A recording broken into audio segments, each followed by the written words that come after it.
The Battle of Szklow or Battle of Shklow or Battle of Shklov on August 12, 1654 was one of the first battles of the Russo-Polish War. It ended with a Polish victory. A small Polish-Lithuanian force of about 6,000–7,000 under Great Lithuanian Hetman Janusz Radziwiłł surprised a numerically superior Russian force under knyaz Yakov Cherkassky near Shklow. The battle took place during a solar eclipse. The Russian forces, due to their surprise, were engaged by the Poles unprepared and in smaller portions, which were defeated in turn. Eventually the Poles forced the entire Russian army to retreat. The losses are estimated at about 700 for the Poles and 7,000 for the Russians. Prelude. The conflict was triggered by the Khmelnytsky rebellion of Ukrainian Cossacks against the Polish-Lithuanian Commonwealth. The Cossack leader, Bohdan Khmelnytsky, derived his main foreign support from Alexis of Russia and promised his allegiance in recompense.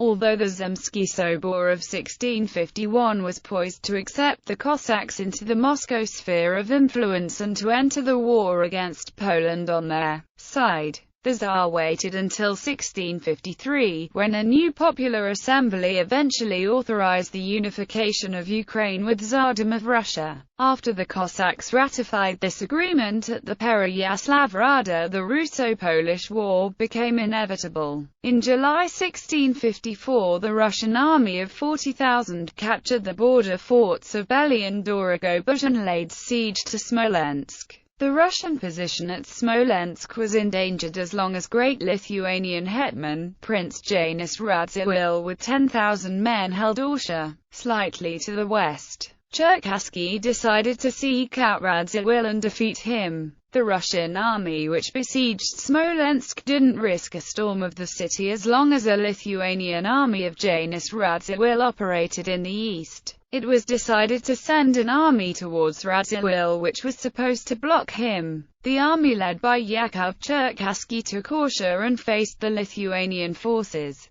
Battle. The battle is described quite differently in Polish and Russian accounts, each side claiming it as their victory. According to Polish account, Radziwiłł became aware that the Russian army would be crossing the Dniepr River. He had about 2,000 cavalry and some few thousands of infantry. Around 2 p.m. he was informed that the Russians were close and their first units had started to cross the river. His main force also had the benefit of not being seen by the Russians. In the meantime, a solar eclipse began, creating confusion. Polish cavalry, including the winged hussars, launched repeated attacks on the Russian forces that had crossed the river, pushing him back. Russian attempts to cross the river were repeatedly forced back into the water, and attempts to outflank the Polish forces were stopped by the infantry, which took positions along the river and fired at the Russian forces which attempted to cross the river elsewhere. After 5 or so hours, both sides attempted a major push, and the Poles again were victorious. The Russians,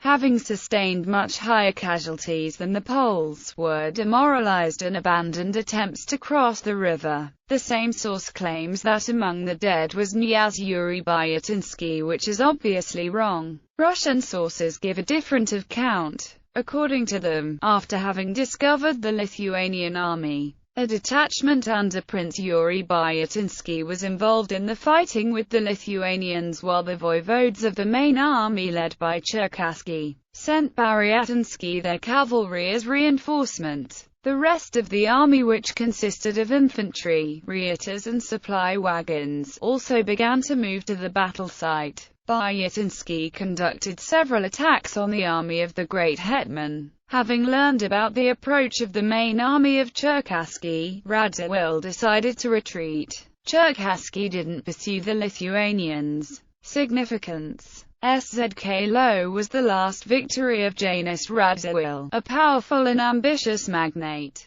Cherkassky retreated temporarily but only to merge with another Russian army under Alexei Trubetskoy. Later that month Radziwiłł would face defeat. at the Battle of Szkłow. That battle would mark Russian victory in Lithuania. Shklov was taken by the Russians in September 1654. The besieged Polish-Lithuanian garrison of Smolensk found itself in an isolated situation and lost its hopes to hold out until reinforcements could arrive. This forced the garrison to surrender. A few months later, Janusz Radziwiłł would defect from Polish side to that of the invading Swedes, and would eventually die fighting for them. Remembered as a traitor in Polish historiography,